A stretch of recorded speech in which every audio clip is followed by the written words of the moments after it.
Bueno, pasamos al siguiente casillero.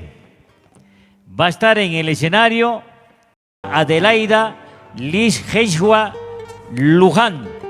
Título de la canción, el título de este guainito se llama Viva la Patria, tema que pertenece a nuestro gran compositor ayacuchano, ex integrante del trío Ayacucho, Carlos Falconi Aramburú. Listo, maestros, adelante con la música.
Bien, estuvo este tema Viva la Patria de Carlos Balconía Aramburú, en la voz nada menos y nada más que de Adelaida Liz Henshaw Luján.